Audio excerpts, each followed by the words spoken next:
Bom dia para você, Fran. Bom dia, Ibrahim.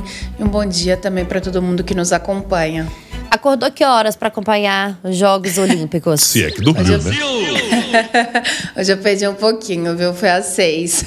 Olha só. Começou 3h30, né? Então, Fran. assim... Não é possível. Não, olha só. Só pode estar brincando. O Brasil está possível. decepcionado com a sua torcida neste momento, tá, Fran? Sei. Mas tudo bem. Infelizmente, né? Mas não dá, gente. Esse fuso não tem condição. É verdade. É um negócio brabo mesmo. Ainda mais com essa história de Olimpíada, aí de vez em quando tem um negócio fora de Paris, né? Aí tem surf em outro horário, outra cidade, outro lugar. Aí fica difícil mesmo, eu entendo. Pois é, tem que ver o Medina fazendo aquele tubo maravilhoso, enfim. Foi Deixar eu falo, hein? Inclusive, tá na capa do jornal O Tempo de hoje, hein, gente? Aquela foto maravilhosa. Fotão. Muita gente duvidou, né? Muita gente achou que aquela foto era uma montagem. E não é. Foi um movimento ali que o Gabriel Medina, né, fez e que um fotógrafo conseguiu capturar e que, de fato, até o momento, é a foto da Olimpíada de Paris. Foto do francês Jérôme Brouillet. É fenomenal, fenomenal. Bem bacana. Mas nós não podemos falar só de Paris. Vamos ter que falar de Venezuela. Tá preparada aí, Fran?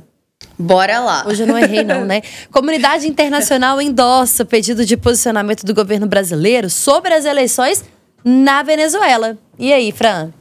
Pois é, vamos da Europa para a América agora, né? Justamente para falar sobre isso, porque a situação está muito tensa. A comunidade internacional está atenta aí, de olho no Brasil, para ver como o país vai se posicionar em relação às eleições que ocorreram no último domingo, né? O Conselho Nacional Eleitoral lá, que é um órgão ligado ao governo de Nicolás Maduro, reconheceu a vitória dele ontem, a reeleição, só que a oposição não aceitou, né? E hoje está marcada aí diversas manifestações, protestos no país, inclusive fez com que o Itamaraty aqui no Brasil emitisse um alerta para os brasileiros que estão lá, pedindo para que evitem aglomerações, que fiquem atentos, né, à questão da segurança. E tudo isso nesse momento em que há países que reconhecem a vitória de Nicolás Maduro, como, por exemplo, China e também Rússia, ao mesmo tempo que a comunidade internacional, outros membros da comunidade internacional não reconheceram e ainda pedem, né, justamente o acesso às atas. A situação do Brasil nisso tudo. O Brasil é visto como um país que pode ser mediador dessa situação.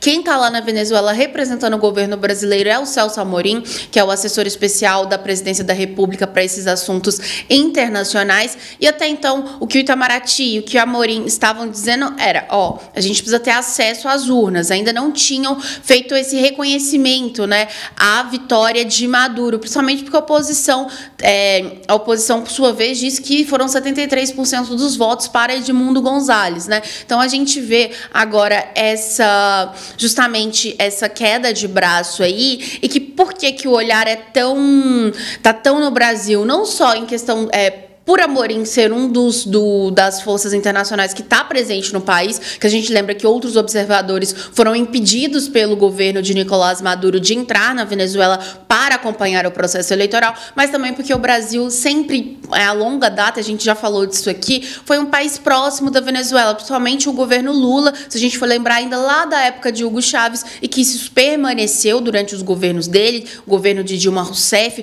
teve aquela quebra ali durante o governo de Jair Bolsonaro, só que voltou nesse ano, inclusive, com o Maduro vindo ao Brasil no ano passado, né? Que ele não vinha desde 2015. Pois bem, então agora o que se espera? México, Colômbia e Brasil devem divulgar uma nota ainda hoje, pedindo novamente o acesso às atas de votação para, assim, poderem conferir se realmente Nicolás Maduro foi eleito ou não.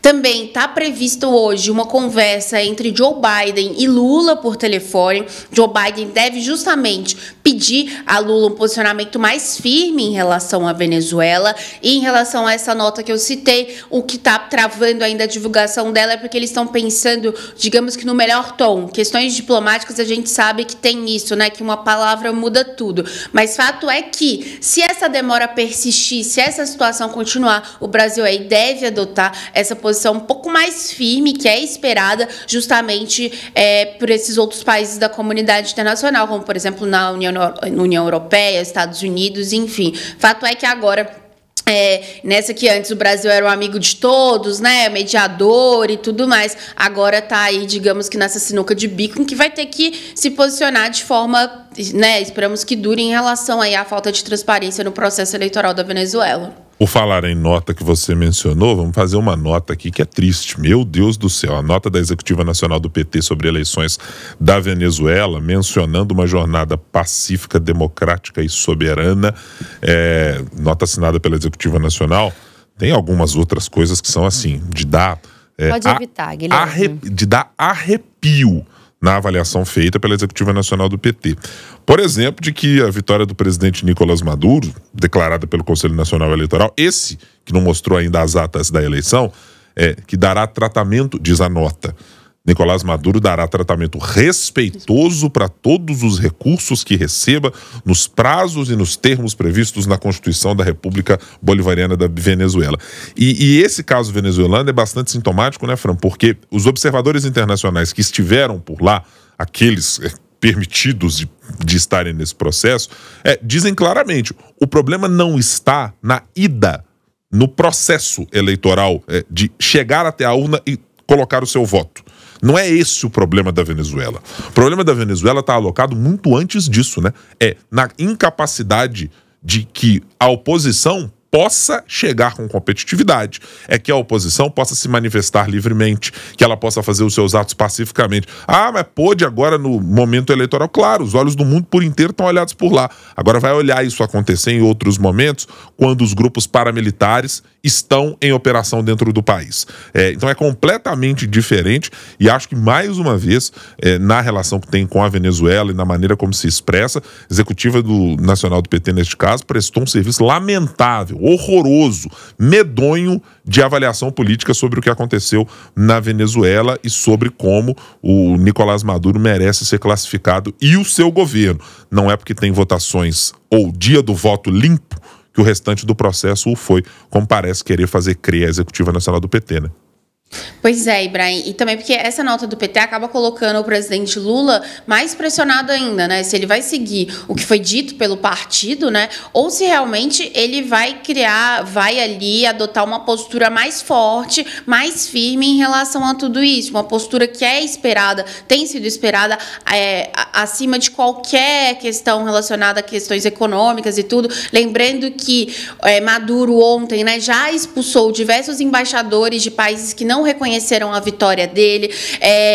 Esses países vão aplicar sanções na Venezuela, então a gente sabe que tem um caráter econômico com a Venezuela, mas aqui a gente está falando também de uma questão de democracia essa que o presidente Lula e o PT tanto defendem, né? Então não dá também para você defender uma coisa ali no seu diálogo e no dia a dia fazer outro. E aí a gente lembra, quando você fala que as eleições no dia, né, o Maduro, ele exaltou muito, né, que as urnas são auditáveis e tudo, só que a gente está falando justamente desse antes e depois. Ali é bonitinho realmente, ali a pessoa vai na urna, bota a carinha do candidato, sai o papel impresso, coloca na urna. Só que a gente vê que não está sendo possível auditar isso agora, essas atas, ninguém está tendo acesso a isso. E fora isso também, tudo que foi feito antes, né, de candidatos da oposição não poderem se registrar, de venezuelanos que moram fora do país, né, não poderem voltar justamente, eles inclusive saíram do país por asilo político, né, poderem comparecer nesse dia para a votação. E a gente lembra aquela fala de Maduro na semana passada dizendo que se caso ele não vencesse, haveria banho de sangue no país. E o que está previsto hoje para a Venezuela, fazendo um último adendo, é justamente manifestações tanto da oposição como também da situação. A Maria Corina, ela fez esse chamamento para assembleias ali por volta de meio-dia, 13 horas no horário de Brasília, e às 15 horas está marcado também uma assembleia por parte dos apoiadores do ditador Nicolás Maduro. Então, assim, a situação é tensa e nesse momento o Brasil não vai precisar se posicionar, não vai dar para ficar ali naquele meio termo, né, de sendo amigo de todo mundo nesse momento.